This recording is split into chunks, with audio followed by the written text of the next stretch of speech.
Well, it's a great pleasure and a great honor for me to be here today and to be speaking in front of such a wonderful audience and to have such wonderful discussions in that discussion after having heard so interesting discussion between Mr. Chang and Mr. Greenspan. I'm very happy to be in Seoul today. It's an important moment to be in Seoul just some days before the G20 meeting, and I really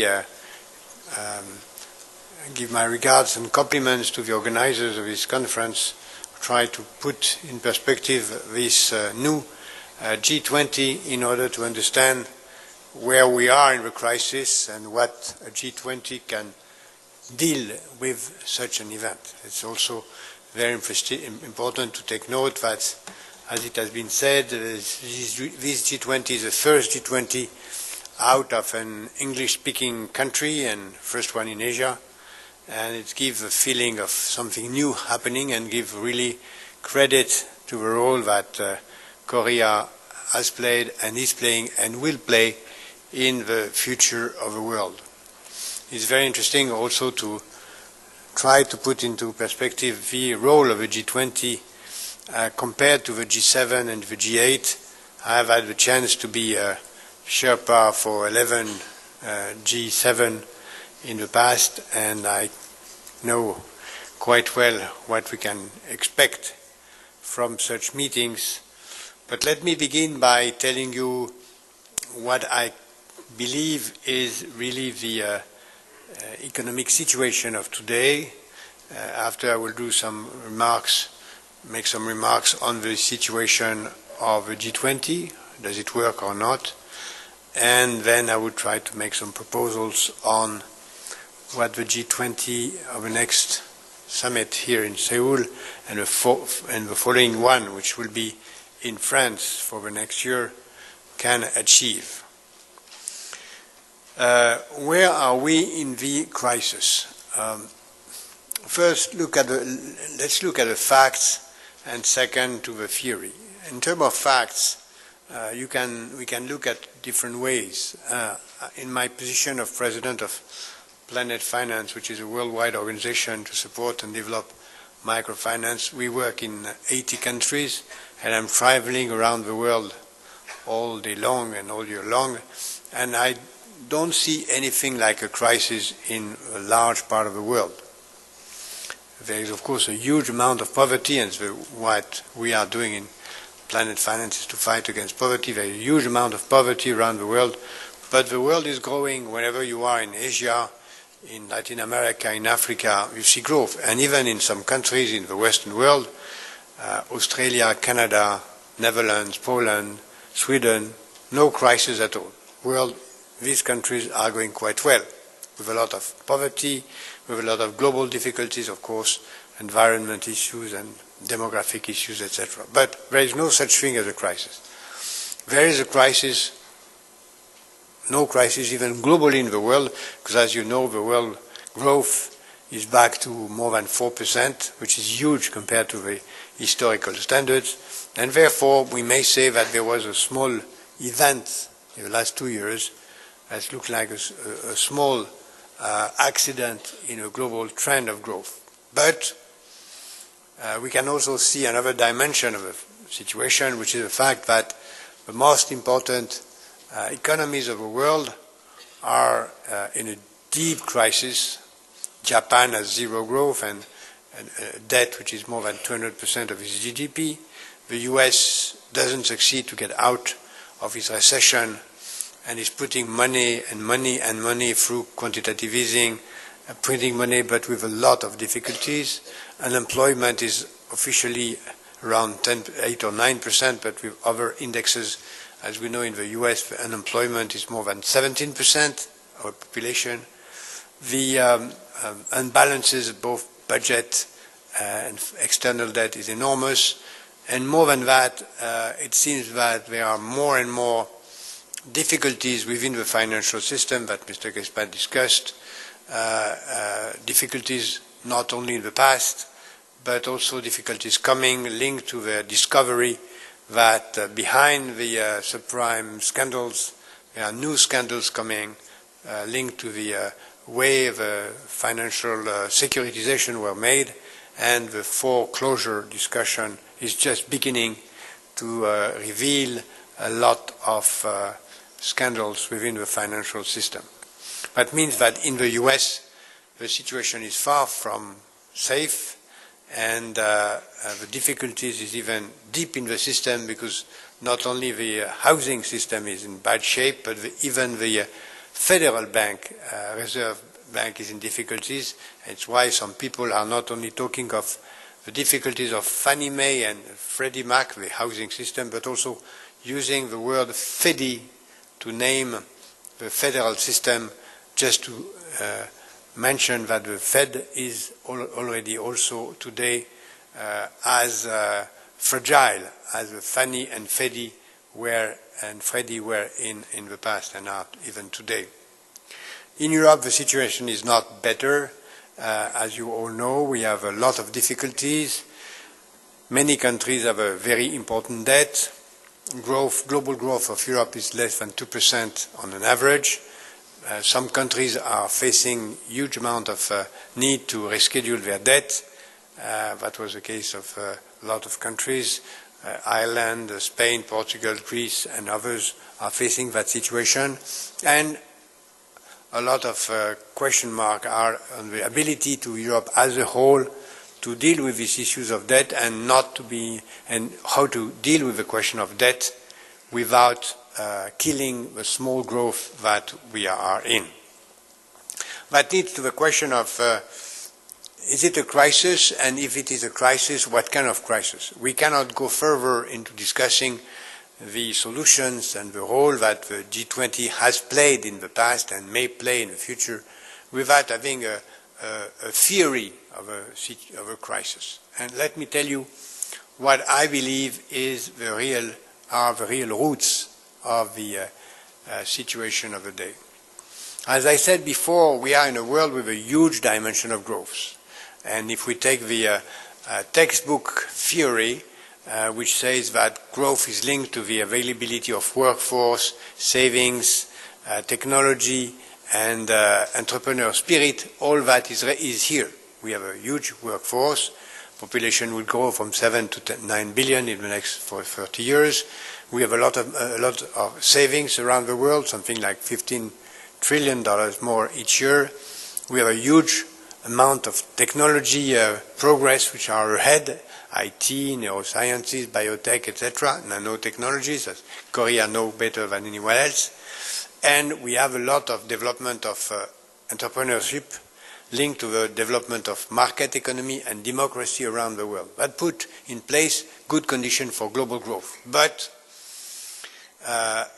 we may explain the crisis by two different means. One will be to say that was just a local American crisis linked to the financial inability to master the development of subprime, and we all know that the lack of control of subprime led to the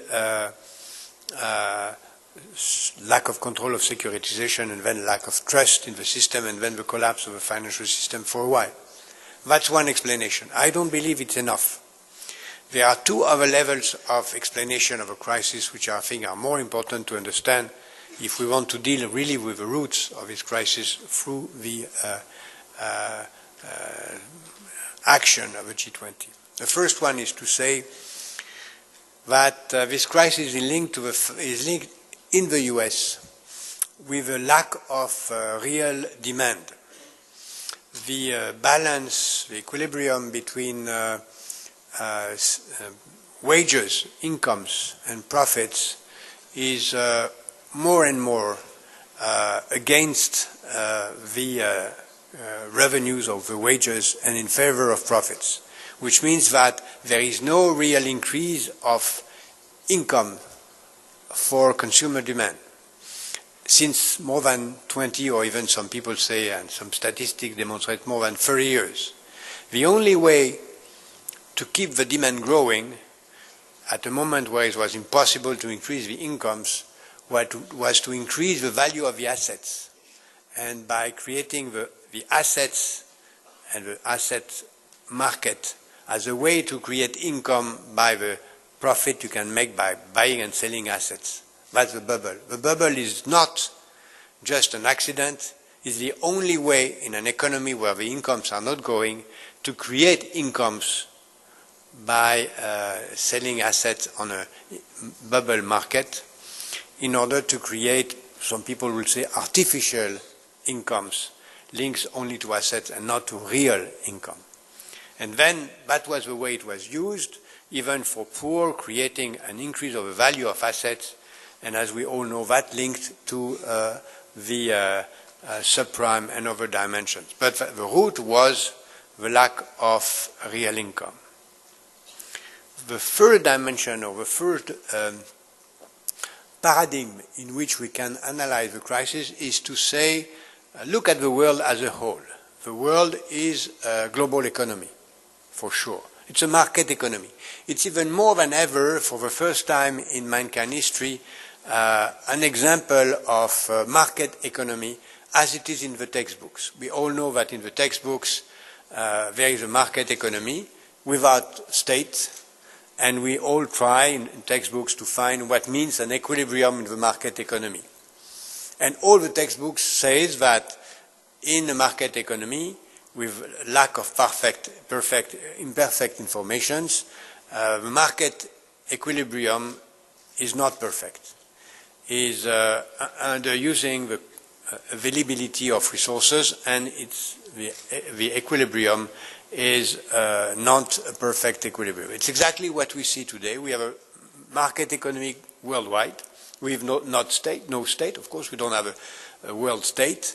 And therefore, according to the textbooks, we have an equilibrium which is with not a perfect use of resources, lack of use of employment, of workforce, not a good use of all resources available.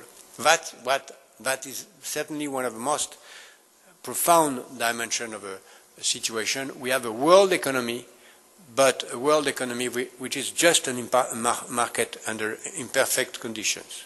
More than that, we all know from theory, but also by facts, that a market economy can't work without rule of law.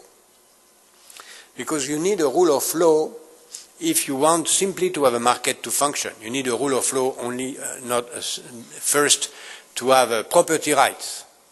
Rule of law means someone who says, this is my property or your property, and even to have people in charge of implementing the property rights, which means jail, which means police, which means justice, which means the whole system to control the property rights. We don't have that at the world level.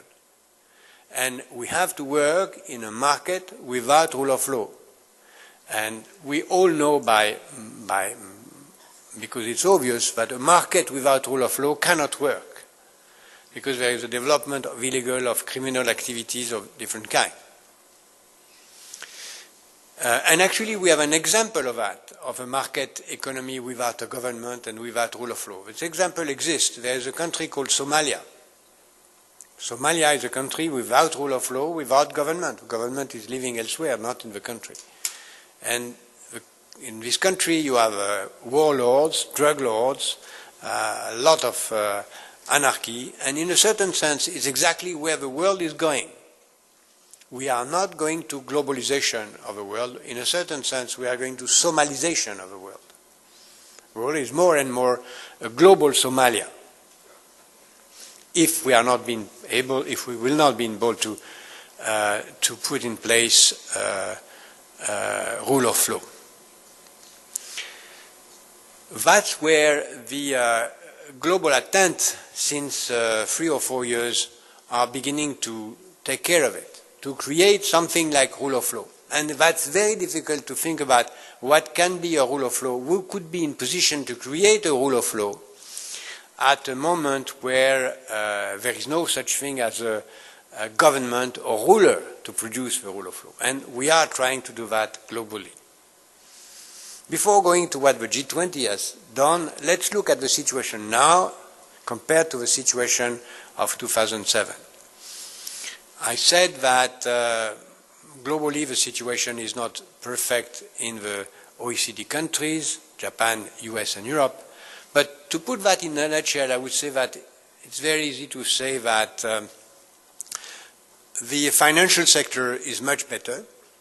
It has succeeded to organize its deleveraging and to succeed in improving its ratios, but the public sector is not is in worse situation, as if the management of a crisis has been since 3 years only to transfer the public debt, transfer the private debt to the public sector.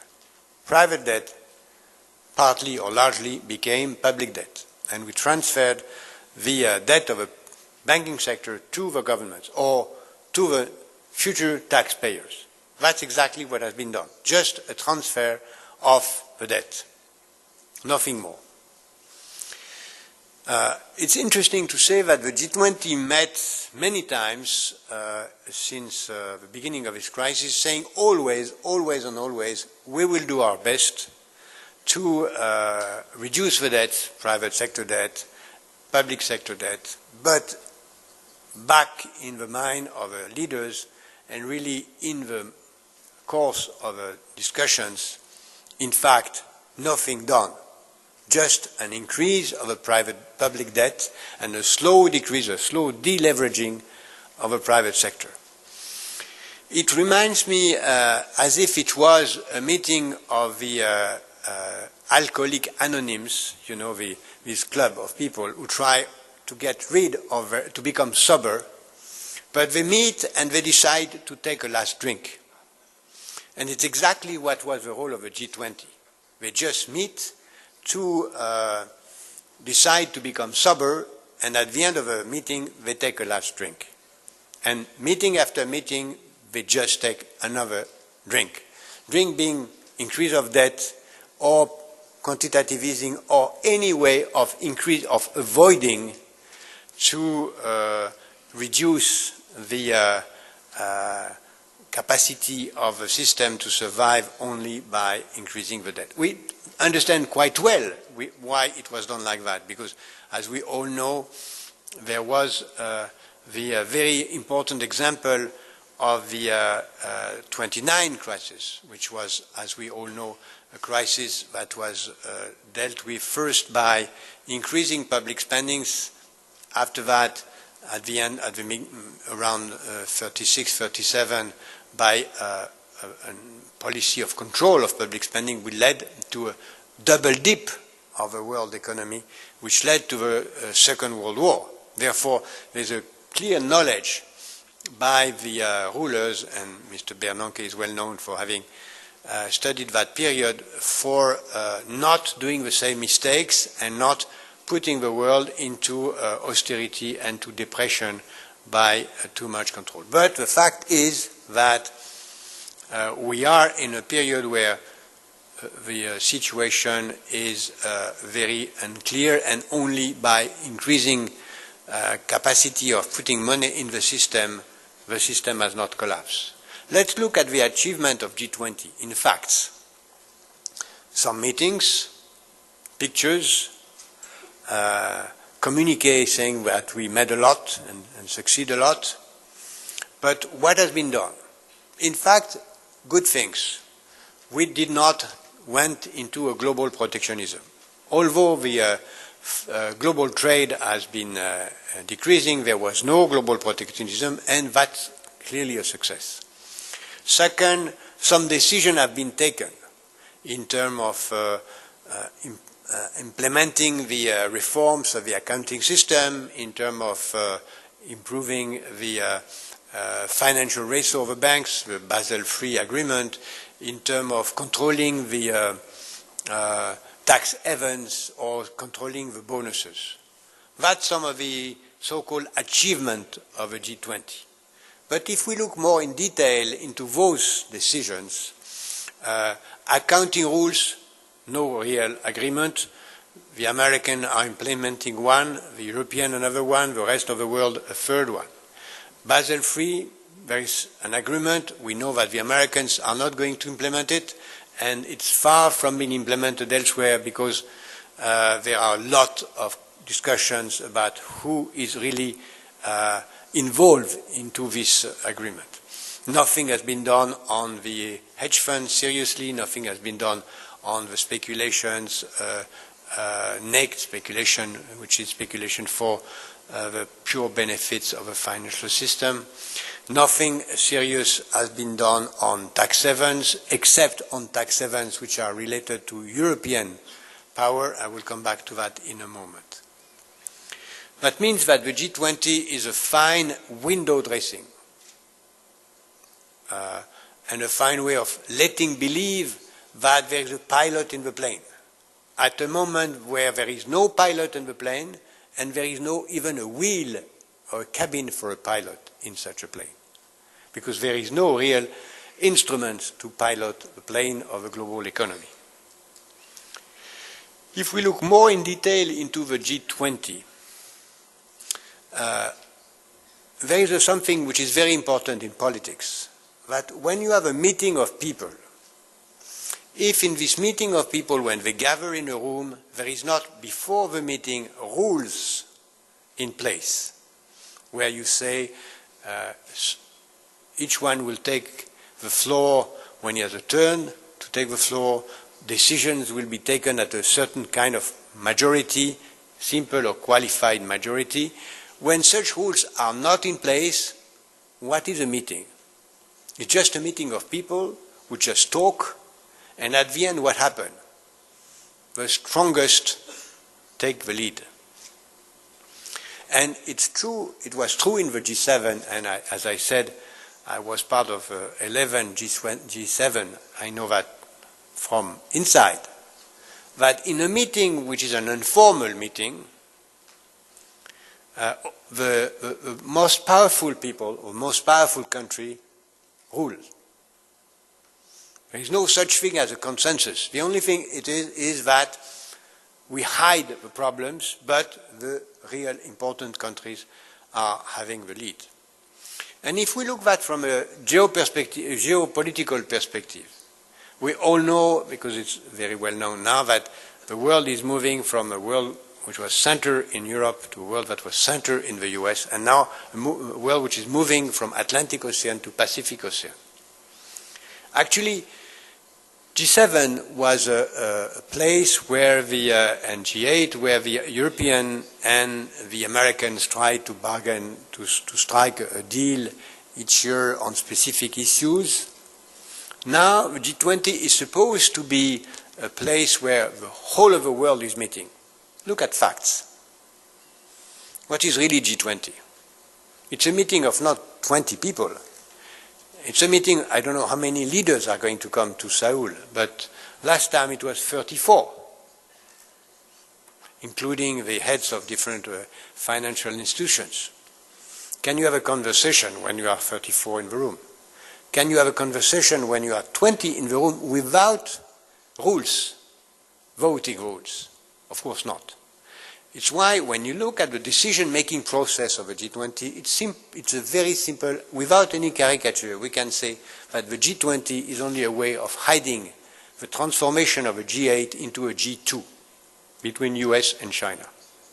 That's exactly what the world is going to. And if you look at the decisions that have been taken or the orientations of the G20, it was clearly an orientation towards something that was good for this couple, very strange couple, in which each of the two is badly needing the continuing of a disequilibrium of the others. The American needs the disequilibrium of China in terms of savings and consumption. The Chinese are badly needing the disequilibrium of the US in terms of balance of payment for economic and political reasons. Both needs the other disequilibrium, and they agree on that. They manage their exchange rate with some difficulties, but they manage their exchange rate.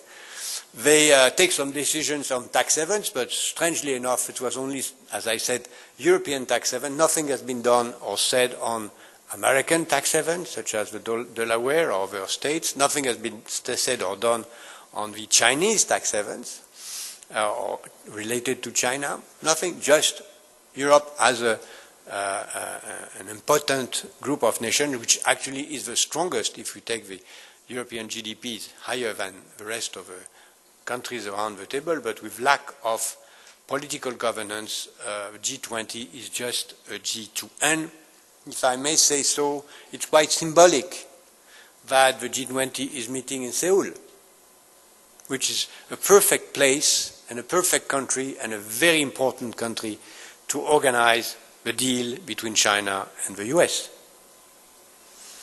An amazing expert in those relations. What can we what can we expect from the future? First, the situation is very bad, in my view. In terms of global coordination, as far as today, even today, we are going to learn that the US is going to decide the largest quantitative easing that has been ever done, more than $100 billion a month. At the very same moment, tomorrow, the European Union will decide a very strict control of their budget deficit without any Eurobonds to balance the austerity policy of each nation. One group of nations going to austerity, the other one going to quantitative easing. No real coordination. And as I said, it's the same for the other decisions which are supposed to be taken. Nothing is done on a lot of issues. We are at the verge, or if not in the middle of a currency war. We may see the beginning of protections against capital flows, which are a consequence of a currency war. Then protectionism, which I said was not a threat in the past, and it was a success of a former G20, may become a threat, beginning by protectionism on capital flows as a consequence of a currency war. And therefore, there is a lot of difficulties coming. Why are we like that? If I may say a word about a philosophical word on the situation. When we face difficulties, is it personal difficulties or collective difficulties? We all prefer to avoid to believe in it. We prefer to say, not me, that will not happen, it's not for me. And it's exactly what all of us are doing with the crisis. Actually, we all know that when a country is facing a debt problem, it always says, well, I will get out of that, not me. When a country faces a demographic problem, such as Korea today, by the way, they always say, not me. I will find a solution. I will not disappear as a nation. I will not collapse as a nation. I will find a solution. In the American ideology, it's very well known. Actually, it's well known in all mythology, but let's take only the American mythology. The American mythology can be well expressed by the movies, the Western. Look at what is happening in the Western. In the Western, you have the cowboys, which are often fighting against the Indians. And almost at the end of the movie, the Indians are almost winning. But at the end of the movie, you hear the music, the trumpets of the cavalry. The cavalry is coming and save the cowboys. It's exactly what we are doing today. We are expecting the cavalry. Nobody knows what the cavalry will be. But we all think that something will happen. And actually, when we look at the past of the world economy, cavalry always come. In the US, it was most often the technology progress, which played the role of cavalry to save the system, or wars. Today, question mark. It's clear that the cavalry will not be the G20. The G20 will not save the system. The system will be either saved by the huge wave of growth that I described, or will face a huge collapse. By the way, cavalry is also a word that you use to explain that you take debt to finance a debt. And in a certain sense, Mr. Madoff, which is now in jail for having done that, could be in a certain sense considered as a real theoretician of the management of a crisis today, because we all take a new debt to finance all debts. It's exactly what has been done in the last 3 or 4 years. I don't want to be too gloomy on that. I do believe that the next G20 is a very important meeting to address important issues, in fact, and could play a very important role if we are lucid and say the truth. The truth is the fact that we must clearly say that we must fight against the new enemies, which are currency wars and protectionism. That's one. And that has to be repeated and repeated and repeated, because if that happens, nobody knows where it will end.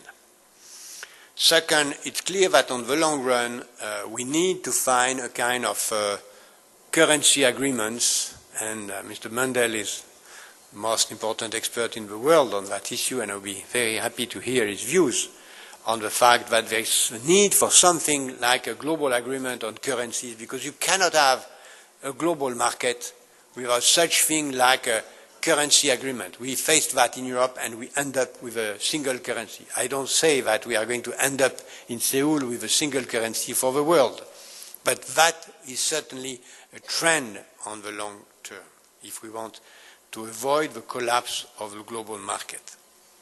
And we have to say that the real condition for growth is to find new engines for growth.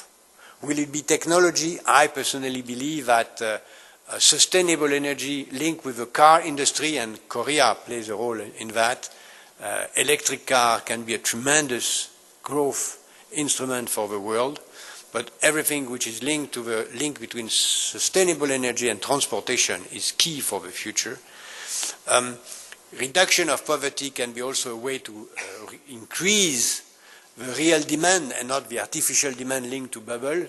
And I do believe that we have a lot of potentials if we are able to be clear and to put in place real institutions. G20 has to become a real institution. Actually, it exists. It is within the IMF. I personally believe that the G20 should merge with the interim committee of the IMF as the real institutions with procedures, voting rights, which has to be changed, as we know, but it is really an institution, and there is no such thing as democracy without clear rule of the game. Thank you very much.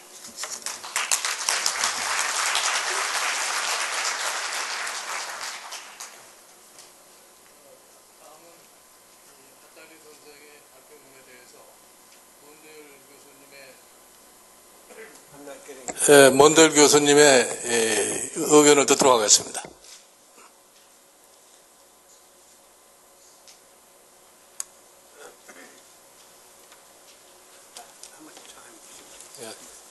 much time? 10 minutes? Yeah, 15 minutes.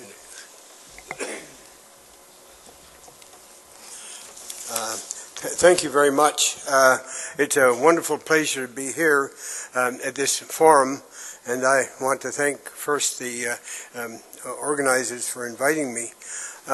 It's a special pleasure to be speaking after listening to Jacques Arly speak, one of the most brilliant and innovative people in the world today.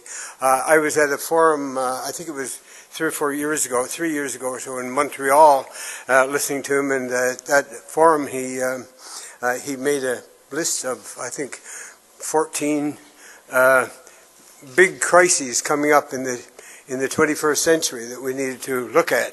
And I remembered some of them, but I forgot some of the others, and I wish I'd heard and taken down notes of very carefully of what he said, because he always is worth listening to, always sparkling ideas.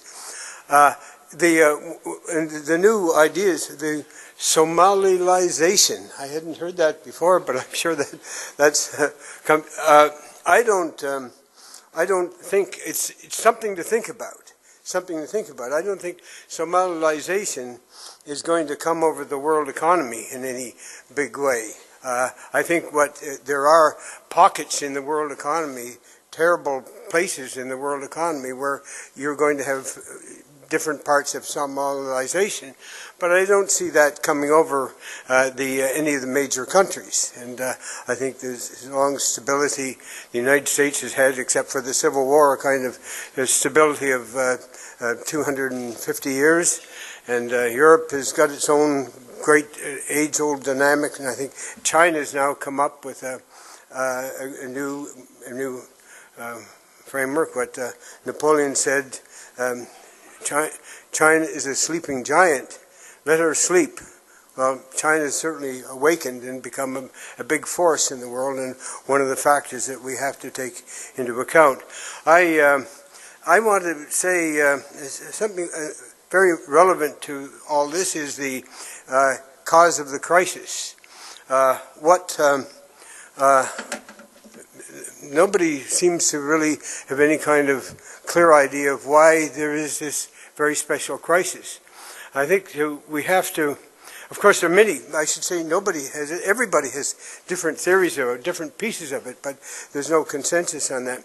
But you have to look at the period, first in the United States, you have three great periods of forward movement, booms in the last 30 years. You have the great boom of the 1980s, the Reagan boom. And then you have a short recession, and then you have the long boom of the 1990s, the Bush-Clinton boom, really the longest boom expansion in American history from 1991 to 2001. Then you have the dot-com recession, and then you have this great expansion, forward movement, not so long, but a very strong one, from 2002 to 2008. That expansion was one, maybe the best in a sense in world history, because it's the first time all the major countries were moving together in a very strong way. All the emerging market countries were on track on this, and it was a boom that was pushed in a paradoxical way by the U.S. deficit. The U.S. deficit, growing to a large amount, $700–800 billion, was feeding the money and the liquidity of the world that was partly pushing this expansion. 2007, in the springtime, Secretary Paulson said, in May, he said, he's never seen the world economy in such good shape with all this expansion that was success going on. And at the Singapore meetings in 2007, the IMF was broke because nobody needed to borrow. All the countries were in surplus. That was, again, the U.S. deficit. But then that great period, that great expansion, tremendous, just suddenly unraveled in 2008. And what was the cause of it? Well, of course, the housing market, the subprime mortgage crisis, that boom that came into being was revealed in 2007 particularly. And then you had that big bailout by the central banks in 2007, in August 2007, 9th and 10th, $300 billion of bailout to fill the holes in the bank's liquidity system and to get them back on track to manage the crisis. But the big crisis, the financial crisis that was that Alan Greenspan said in his speech early this morning from Washington, he said was the greatest in history, the greatest financial crisis in world history, because it was greater than the Great Depression as a financial crisis, even though the economic crisis was greater in the Great Depression. I think there's an argument there, but what caused that? What suddenly was the reason for that unraveling? And I think people have not looked at the wrong thing. I think the reason for it, the reason for that very special nature, not there would have been some recession, the housing recession, slowdown in the United States, but this was so remarkable, it caused by a very great instability.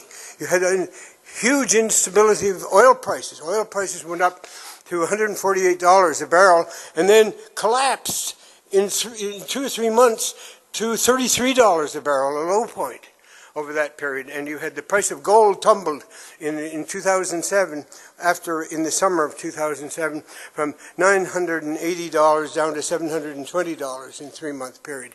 And you had the U.S. inflation rate, which was 5.5% in June, 5.5% annualized, coming down by the end of the year to 0 and then to negative for the period. What was that deflation? Well, it was the appreciation of the dollar, because the dollar soared against the euro by 30%. In June, the euro reached a high point of $1.64, and in October it reached a low point for that year of $1.23. That's a 35% appreciation of the dollar over that period. And it was that dollar that killed the housing banks, the Fannie Mae and Freddie Mac, which became technically bankrupt, but the government bailed them out, and then Lehman Brothers, which didn't. I would conjecture that the KDI, Korean Development Institute, backed away from buying Lehman Brothers because it wouldn't have had to do that had it not been for the crashing housing market in the summer of that year, which aggravated the great debt of all those things. And at the same time, on the commercial side, never in its history has General Motors been on the brink of bankruptcy, and technically became bankrupt, and the other car industry. So this was just a colossal mistake in monetary policy. Had there been quantitative easing in the summer of 2008, when the dollar was screaming up, everybody was short of dollars, the Fed introduced quantitative easing, they could have averted that crisis, and I think we would not have had that great collapse in history. I think that's very important. I think that's I don't know. I don't think that subject is going to be talked about at the G20 meetings, but it's a subject that really should be. We need to do something about the international monetary system. The instability of the dollar-euro exchange rate was very much tied up with the instability of raw material prices over this period. And President Sarkozy of France has argued that there are 3 basic problems in the international monetary system that need to be addressed. One of them is the instability of exchange rates. The other is the instability of prices, of commodity prices. And so there needs to be some resolution, some reform of the system. I think myself that you cannot have an international monetary system with the two big currency areas in the world. Dollar area and the euro area together represent 45% of the world economy. And if you have a big instability of that, you can't have, what kind of a financial market can you have? Just imagine if you took in Wall Street, the New York Stock Exchange, Wall Street, and suddenly introduced 2 currencies in the world, what would happen in the U.S.? What would happen to what confusion that would create in the financial markets? Well, that's what's happened with the dollar and the euro, because up until the time that the euro before the euro came into being, the dollar represented more or less the mainstream of the world economy. Of course, there were still cycles with the dollar against the Deutsche Mark and the other currencies, but still the dollar could pretend to be the mainstream of the world economy. But after the euro came into being, that mainstream was split. And so any country that fixed against the dollar after that doesn't fix against the world economy or the mainstream, because it's only half that. They can choose the dollar area, they can choose the euro area. But that creates enormous problems for all the countries around Europe, for countries of North Africa and Africa, which have big stakes in the European market and the American market. And it makes it a very difficult thing for those things. So what I would say is that if you have big swings like this movement, single movement of the dollar up, when the euro went from $1.64 down to $1.23 in the third quarter of 2008, 30% appreciation. If you have something like that, then look what happened.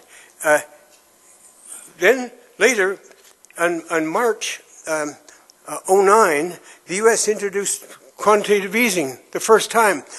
Bernanke came up and he said, we're going to buy up to $300 billion of U.S. government bonds. That's the first round of quantitative easing. Then the dollar went down. The dollar went way down, And the euro went way up, and that's when the European got into the debt crisis, aggravated. Every time the euro goes way high, the fiscal situation of Europe declines, and this is what happened, and that's why the Greek problem emerged in the fall of 2009, and really in a big way in 2010, along with all the other countries, a period when the euro was high and the dollar was weak.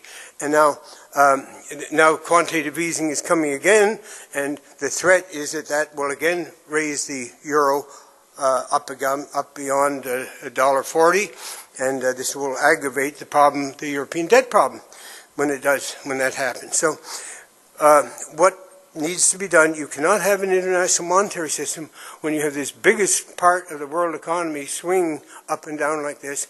You must move towards some consolidation, stabilization within some band or something of the dollar-euro exchange rate, and then cooperation, of course, on monetary policy. The U.S. can put a floor to the dollar, a floor to the euro at $1.20, for example, and Europe can put a ceiling to the dollar to the euro at $1.40. And so then they each buy each other's currency when they're at the low point, and there's no possibility of bankruptcy. But you have to then adjudicate monetary policy of how much they can afford to do this. And I think this would be the step, because if you don't have that, you can take the SDR, and try to make a currency, but it's not going to work, because nobody's going to use a currency where the two major currencies in are fluctuating a great deal. I think you need to have an SDR of stable currencies, and only countries that really have stable currencies should be in it.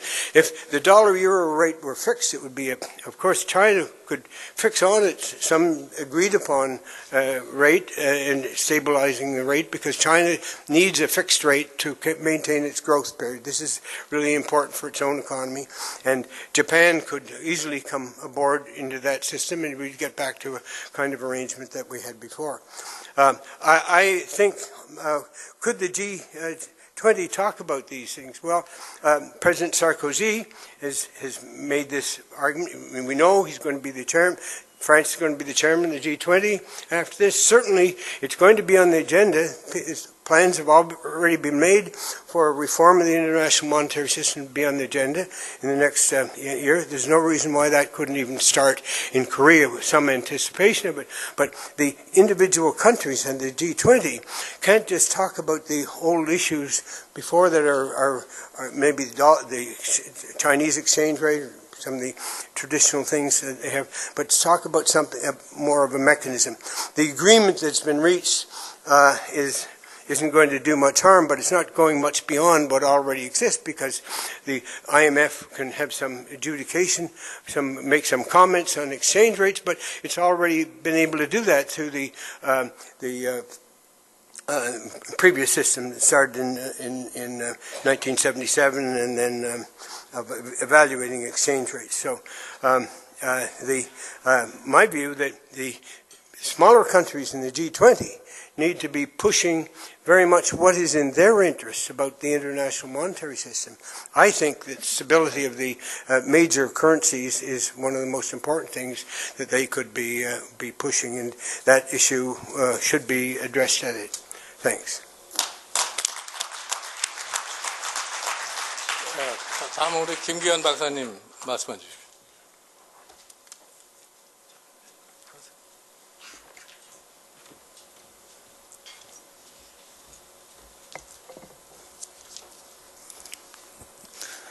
Good morning. Like so many of you, I am here to actually learn, and I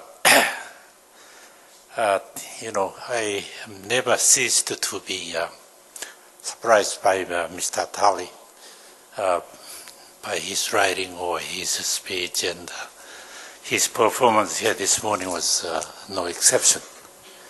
And the comment made by Professor Mandel was more or less what I could have anticipated based on his writings. But his comments led me to ask some questions. So I'd like to spend my time raising a series of questions addressed to these two gentlemen. And Mr. Talley pointed out that the G7 so far is not really addressing real issues. And so in view of that, if I accept that view, one question that comes to my mind is, what do you think about the current U.S. occupation with what's known as quantitative easing by the Federal Reserve System? Is that the policy rightly focused, or is it very relevant? Then the another question I wanted to ask Mr. Talley is that he rightly pointed out that for the global market or global economy based on capitalism to work properly, we need the underpinning of the rule of law. And in the absence of rule of law, he says the world is becoming now, Somaliaized. That is a very interesting way of putting the issue. So you raised, I think, a very good point, but given the fact that the world is still governed by the nation state all having the sovereignty and so on, the question I want to ask you is, how can he strengthen the global, the rule of law globally, so that we can avoid the Somalicization? Actually, Korea is one victim of the Somalia piracy. Our ships get caught by the pirates there time and again, and so we would like to avoid the Somalicization of the world. Then Mr. Talley also made a very keen observation that Korea is right place to have the G20 meeting, because Korea is placed right between the China and the U.S., which you call G2. Well, if you are in Korea, as we are, if we Koreans are, the real question we always ask is, how shall we deal with the two giants, riding China on one hand and the strong the U.S., whose the force cannot be underestimated. So if you can leave us with some lesson as to how Korea in particular ought to deal with these two giants.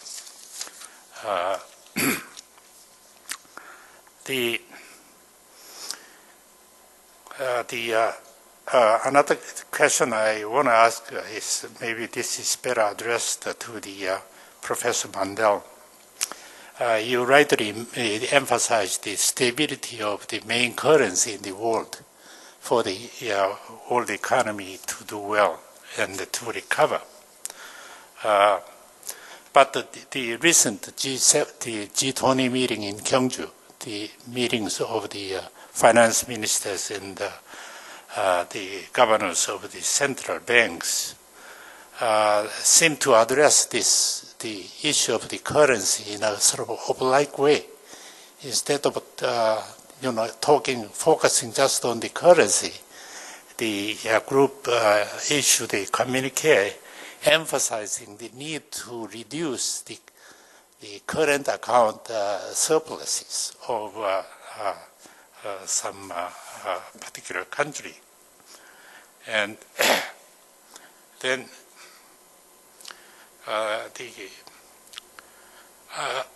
another question related to this, I want to raise particularly to Professor Mandel, is that you emphasized that the importance of the maintaining or restoring some sort of equilibrium between the euro and the dollar is very important.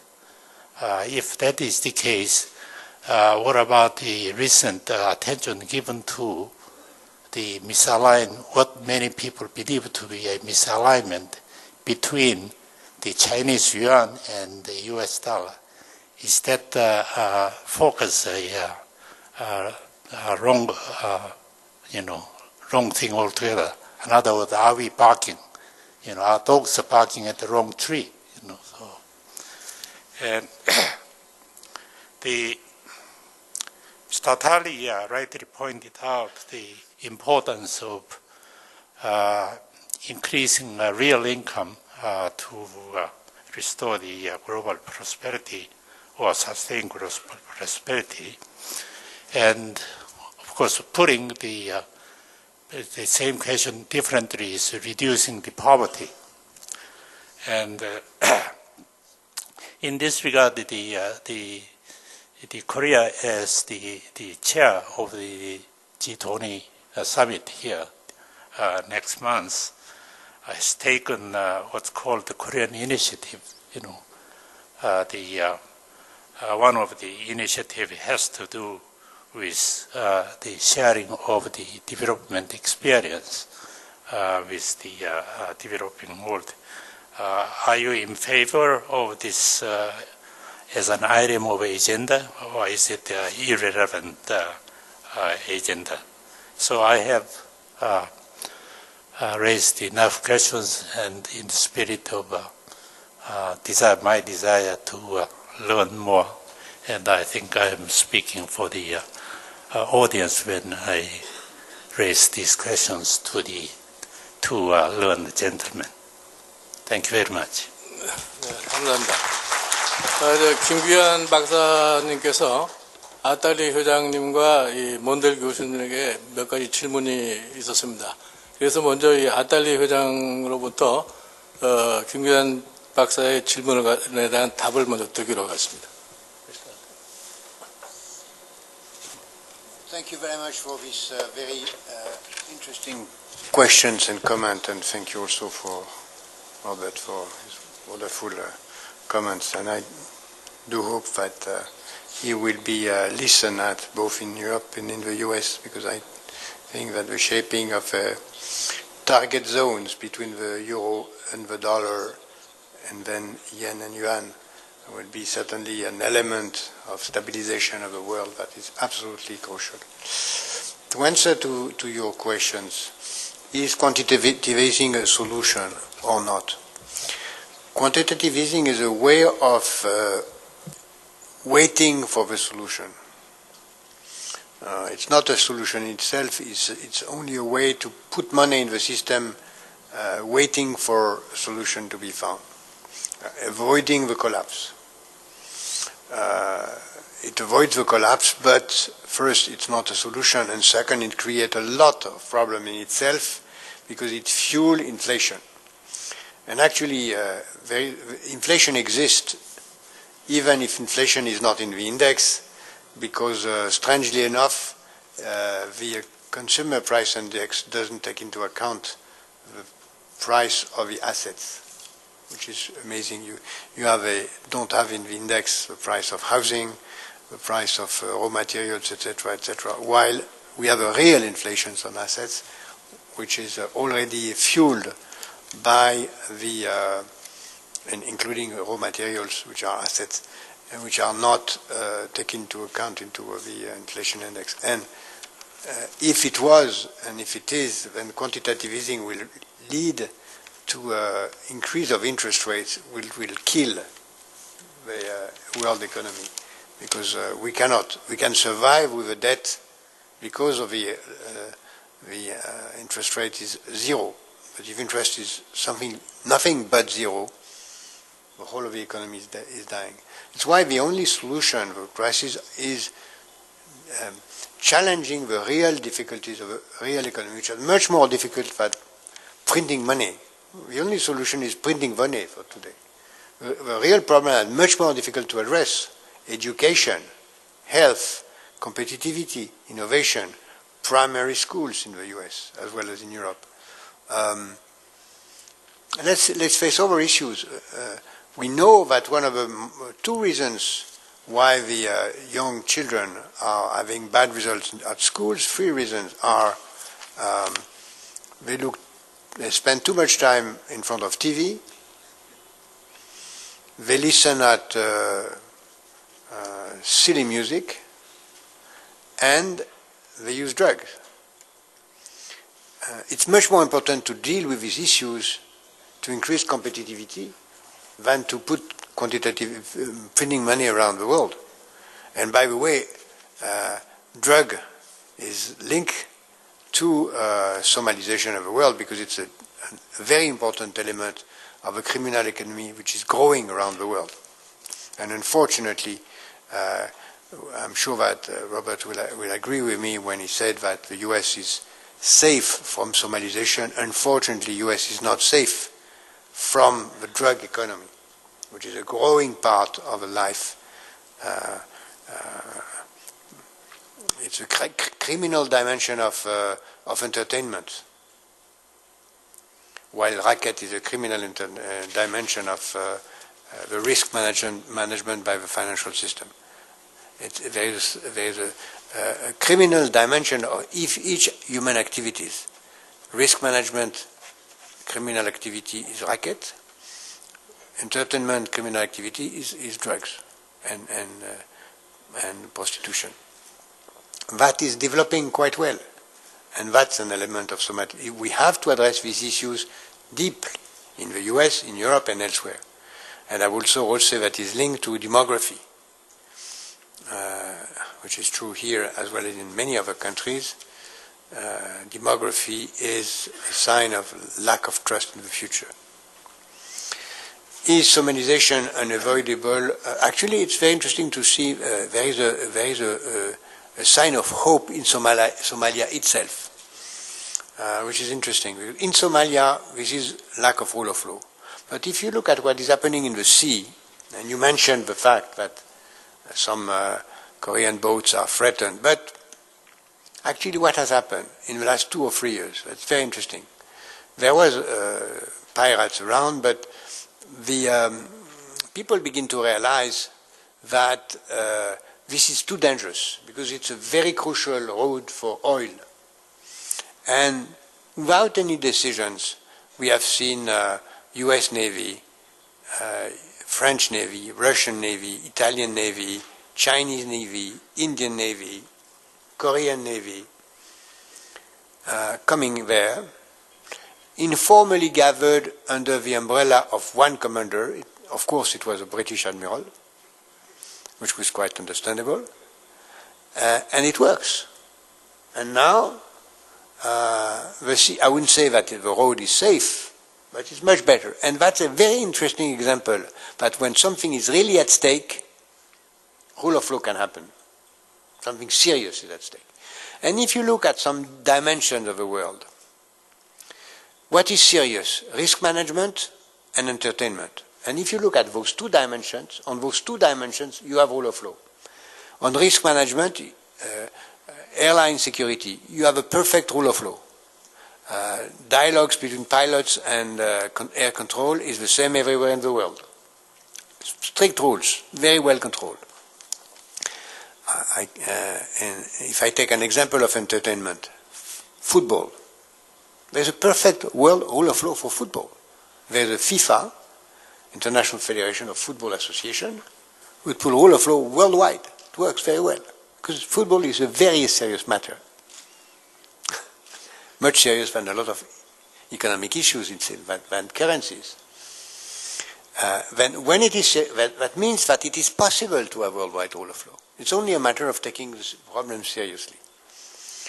On what to do for a country which is in between two giants, I would not dare to give advice.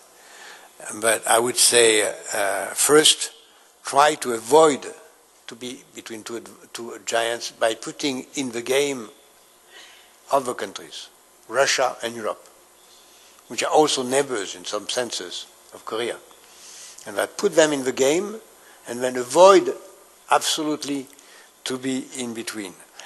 And develop your own specificity. Korea is the leader of the world of the most important technology of tomorrow and after tomorrow. That's absolutely crucial. And if I may give you a last advice, have children. Because if you don't have Koreans, there is no future for Korea.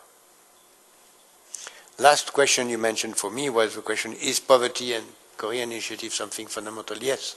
I just said that increase the income of the poor is absolutely fundamental.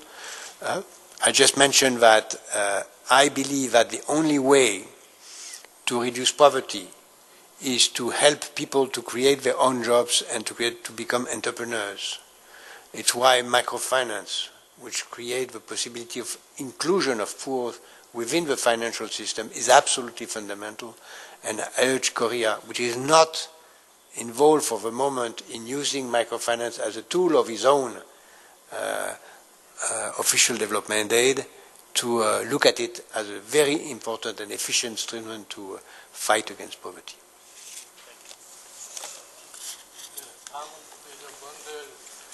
먼들 교수님께서 답변을 해주셔야 되는데 지금 시간이 별로 남지 않았습니다. 그래서 좀 한 5분 정도로 요약해서 답변을 해주시기 바랍니다.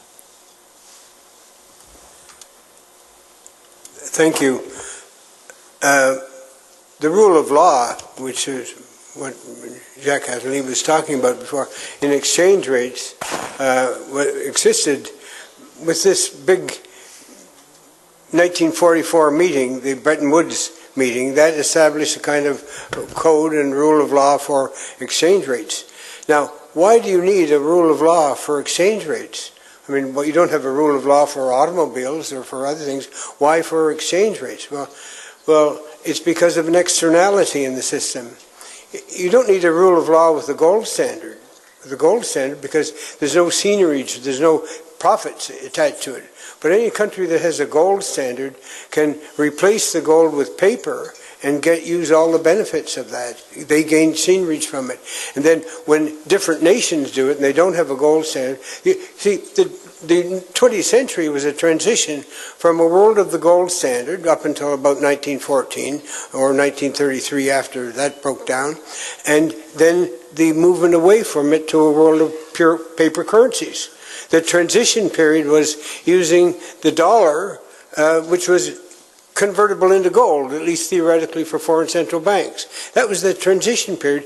And that system was a very good in-between system, and it worked very well, except that the U.S. managed the dollar standard to suit its own economy, which was okay too for the world, but you needed then, after prices had gone up by about 2 or 3 times, to raise the price of gold, and that was not politically possible to do it. So anyway, we should get back to, in this world, we need, it's like any kind of, the international, a monetary system based on on paper currencies is like a cartel.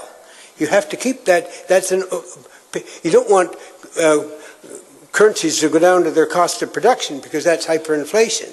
You've got to hold it, and you need a cartel and a means of keeping. That's the Bretton Woods system was a sophisticated way of without making it appear to be a cartel, to keep a cartel like that in motion. Now, you're not going to use gold anymore in the next system, so even more important, you have to have an agreement about exchange rates. You can't have pure competition, because it's not a free market system at all, because these currencies are produced by central bank monopolies. So it's absurd to talk about central bank monopolies. What they produce is producing an equilibrium exchange rate. Now the U.S. is introduced quantitative easing too. It's starting to do it. If it's $100 million a month, I've heard it said it's going to be $1 or $2 trillion. Absolutely shocking to think of that. When you add up all these months that this happens, it could go up that amount. What an amazing thing! What's that going to do to the world? It would create, normally, for any country, normal country doing it, it would open the way to huge hyperinflation. But what we've got in this world, which has been so shocked by the system, the withdrawal of credit. Nobody wants to lend anymore. The banks, they're all afraid. They'll only lend to people that don't need it, and so they're traumatized by that system. What is more likely to happen is it's not going to create inflation, but countries are going to. The system is changed. If you look at the whole dollar system since it became the world unit of account around 1915, let's say, and then is still the world unit of account today. The whole history of it has been going up and then a weakness of the dollar. And whenever it goes down, the dollar doesn't collapse, the system changes. And more dollars are used in the system, or dollar assets are used, and that's been the history over about 6 cycles of the system. And I think it's going to still be the case this time, because the U.S. still is creditworthy compared to all the other countries, and because of that, the rest of the world is going to absorb more foreign exchange reserves than they've had. Reserves will go up by another $500 billion or something like that, a very large amount. But other countries, because of the crisis, need more reserves and will hold it and won't cause that. Now, the thing about the, just quickly about the Chinese currency, first of all, the U.S. needs to realize that they caused the problem in part for themselves. Because in 2005, the U.S. introduced a new system. China introduced a new system. They had an absolutely fixed rate from 1997 until 2005. In the spring of 2005, they started to let the rate go up. They lowered the dollar from 8.28 at one swoop to 8, and then let it gradually fall, the dollar fall, the RMB rising. And that was going along very well. It was working all right. You could argue whether it was needed or not, and it was important. But anyway, it didn't do big harm to the Chinese economy. It kept growing. And then came the summer of 2008. This colossal catastrophe that took place in this third quarter of 2008, after June. The dollar soared 30% in a 3-month period. Just that never before in American history has the dollar ever gone up anything like that. I don't know of any currency that's gone up except in even that gone up to that extent. So what China did with the dollar soaring, the RMB was soaring too against Europe, and you could see, I was in Dongguan at that time, one of the big cities. You could see the vast unemployment, the migrant workers losing their jobs, and tremendous fault in the export sectors of China. And China at this point decided, well, we're not going to continue to appreciate against a dollar that's appreciating as rapidly as it is. So in that summer, in August, they fixed the rate instead, so they wouldn't appreciate anymore. But even still, of course, they lost their exports went down by 20%, a huge collapse of their export markets because the dollar was going up, and so the RMB was too. So now then when the dollar went way down again, then China, of course, quickly recovered. China recovered a lot faster than anybody, including people in China, thought, not because of the 24 trillion, let's see, was the 27 trillion RMB expansion, something like, no, I'm sorry, it was a 4 trillion RMB expansion over 2 years. It wasn't the fiscal expansion that brought about the quick recovery, it was the depreciation of the dollar and the RMB again.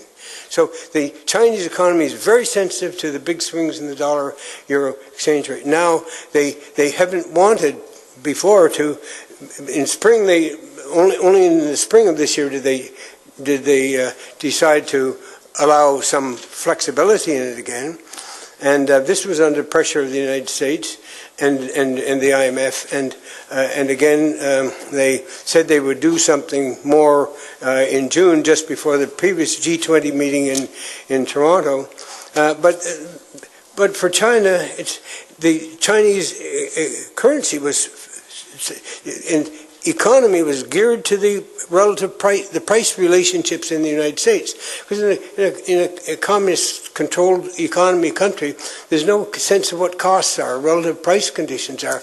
So if you take the biggest economy in the world and you fix the exchange rate, you duplicate the scarcity relationships in that, and that is an enormous benefit to the efficiency and growth of the Chinese economy. But China's from the beginning, when in 1978 the dollar was 2 RMB, and then it gradually went down. The dollar went up to 5, and then in 1994 it was 5.5 RMB. They raised it, they devalued again to 8.7 RMB, and then from that point, that was the high point of the dollar. Ever since that, the RMB has been appreciating against the other currencies. So during the great Asian crisis in 1997, everybody in Korea remembers this. People were expecting China to devalue, as Thailand and Malaysia and Indonesia and South Korea had. Everybody was expecting China, but China said, we're not going to devalue, we'll keep this exchange rate forever. While the IMF had been pushing China to flex their exchange rate and to let the currency depreciate. And then suddenly, 4 years later, it was exactly the opposite. They wanted to flex the economy and make it appreciate. The best system for China is to keep the exchange rate where it is. The problem is, there's no doubt in my mind that a fixed exchange rate for China is absolutely the best against the dollar, is the best as long as the U.S. doesn't get into a big inflation. If the U.S. got into a big inflation, then of course China should appreciate and get off that peg, but that's the best system for China. But the problem for the United States, and the global problem about this, is that China has now acquired $2.7 trillion of reserves in this short time. No other monetary system would allow this kind of thing for China, but they've done that, and this presents a problem for the United States. These balances are uncomfortably high, and they represent a potential problem for the United States and ultimately for the world economy. So there is an argument that, in fact, in our system, the managed flexible exchange rate system that was inaugurated from 1978, there were no rules set in except managed flexible exchange rates. Nobody said what the rules of management were. The systems of surveillance were worked out by the IMF to some extent, but there was no teeth in them. And then they came up with this surveillance, redo of the surveillance, the 1977 surveillance doctrine, and there was no consensus on it, and there was no agreement that really worked out. That old agreement wasn't working. It doesn't seem that the new arrangement that's being prepared right now is going to work either. I think the only system that will really work is to get back to a kind of parity system, and I think that would be the system to work out. And there you would have the rule of law, because under the Bretton Woods system, Bretton Woods arrangements, there were clear-cut rules about what could happen with exchange rates. 네, 감사합니다. 그러면 시간이 너무 추가되는 것 같기 때문에 이상으로 이 세션을 마치겠습니다. 아따리 회장님, 먼들 교수님, 김미연 박사님 대단히 감사합니다.